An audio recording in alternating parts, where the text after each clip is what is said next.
तो चलो गाइस इस एपिसोड को स्टार्ट करते हैं। एपिसोड की स्टार्टिंग में हमें वही एल्डर को दिखाया जाता है जो कि उसी रूम की तरफ आ रहा था जहां पर जीकिंग था। तभी वो उस रूम के दरवाजे पर आके सोचता है कि यहाँ से पॉइजन की स्मेल आ रही है, क्या यहाँ पे कुछ हुआ है। अभी वो दरवाजा खोलता है और दरवाजा खोलते ही उस एल्डर पर एक सांप हमला कर देता है। वो एल्डर उस सांप को गले से पकड़कर सोचता है ये क्या हुआ, ये सांप बाहर कैसे आ गया। तभी वो अपने आसपास देखता है, उस रूम के सारा सामान बिखरा हुआ होता है और उस रूम के चारों तरफ मकड़ियाँ और कीड़े घूम रहे होते हैं। तभी हमें एक बकेट का सीन दिखाया जाता है जिसमें बहुत सारे सांप रखे हुए थे। वो एल्डर ये सब कुछ देखने के बाद कहता है आखिरकार उस जीकिंग के पास इतनी ताकत कहाँ से आई कि वो यहाँ से हल सके। तभी वो चिल्लाते हुए कहता है यू बास्टर, तुम कहाँ पे हो, क्या तुम मुझे ऐसे ही रिपे करोगे तुम्हें जिंदा रखने के लिए। और वो एल्डर ये सोचता है कि मुझे लगता है कि वो यहीं कहीं पर छुपा है, मुझे उसे यहाँ से बाहर जाने का कोई सबूत नहीं मिला। तभी वो सामान को इधर उधर फेंकते हुए चिल्लाने लगता है आखिर तुम कहाँ पे छुपे हुए हो। तभी उसकी नजर एक जगह पर जाती है जहाँ एक लकड़ी का टुकड़ा रखा हुआ होता है।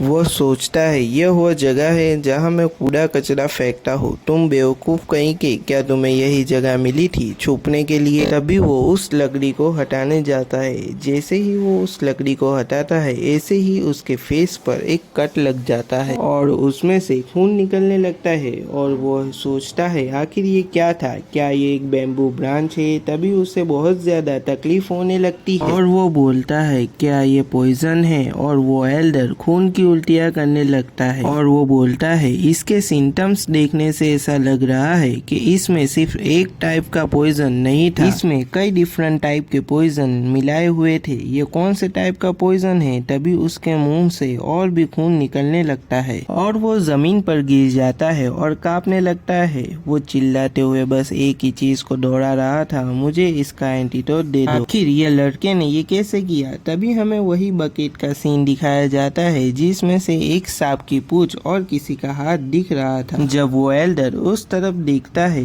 तो उसकी आंखें खुली रह जाती है। तभी जीकिंग उस बास्केट से बाहर निकलने लगता है जहां बहुत सारे सांप रखे हुए थे। भी हमें जीकिंग को दिखाया जाता है जिसके एक हाथ पर एक सांप ने काट लिया होता है। जीकिंग अपने दूसरे हाथ से उस सांप को पकड़कर हटा देता है और वो एल्डर की तरफ देखने लगता है। वो एल्डर सोचता है क्या यह बाहर नहीं था, क्या यह शुरुआत से ही उस सांपों वाली बास्केट में छुपा हुआ था। अभी हमें उस बास्केट में बहुत सारे सांपों को दिखाया जाता है।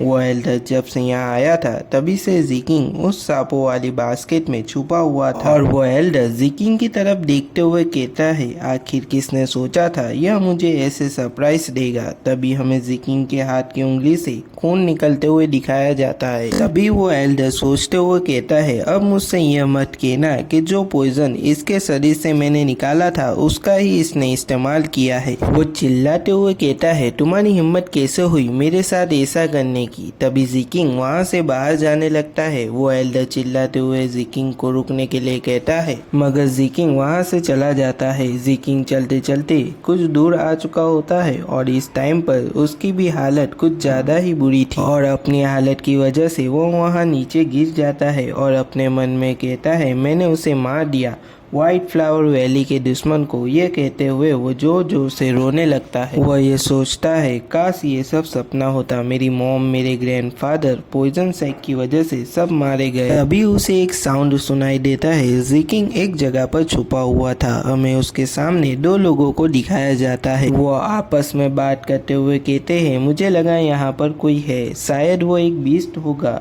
चलो भी हमारे पास यह सब सोचने का टाइम नहीं है। हेडमास्टर ने ग्रेट हॉल में सभी को आने के लिए कहा है, शायद यह सब वो इम्पोर्टेंट गेस्ट की वजह से हो रहा है जो शायद आज यहाँ पर आए। और उन्होंने कहा था जो मीडिएटर है मुरीम अलायंस के वो पर्सनली यहाँ पर आए हैं। और तभी वो दूसरा आदमी होता है, वो कहता है आखिरकार क्यों, उन्हें यहाँ पर ऐसा क्या पसंद आया जो वो यहाँ आए हैं। तभी वो पहला आदमी बोलता है मुझे ऐसा लगता है कि अलायंस के किसी ने पॉइजन सेक्ट के बारे में रिपोर्ट करी है, इसीलिए वो यहाँ पर इन्वेस्टिगेशन करने के लिए आए हैं। तब भी ज़िकिंग उनकी बातें सुनकर कुछ याद करने लगता है और सोचता है जब वो आदमी उस एल्डर को बुलाने आया था तो वो आदमी भी मुरीम अलायंस के बारे में ही बात कर रहा था। जो मेरे ग्रैंडफादर थे उन्होंने मुझे एक बार बताया था कि एक ग्रुप है जो बहुत ही ज्यादा ताकतवर है और राइटियस है। वो सभी सेक्ट को इक्वली ट्रीट करते हैं, चाहे फिर वो छोटा सेक्ट हो या फिर बड़ा सेक्ट हो। क्या वो लोग वेनम सेक्ट को इन्वेस्टिगेशन करने के लिए आए हैं? क्या ये मेरे लिए एक अवसर हो सकता है? मुझे अलायंस के पर्सन के साथ मिलना होगा और उसे बताना होगा कि हमारे फ्लावर वैली सेक्ट के साथ क्या हुआ है। और फिर हमें दो आदमी को दिखाया जाता है और उसमें से एक आदमी ओल्ड होता है और दूसरा आदमी यंग होता है। वो ओल्ड आदमी कहता है, आप यहाँ थे ग्रैंड मास्टर, आपको अंदर आ जाना चाहिए क्योंकि रात की हवा बहुत ज्यादा ठंडी है। फिर हमें उस ग्रैंड मास्टर को दिखाया जाता है और यहीं पर यह एपिसोड खत्म हो जाता है।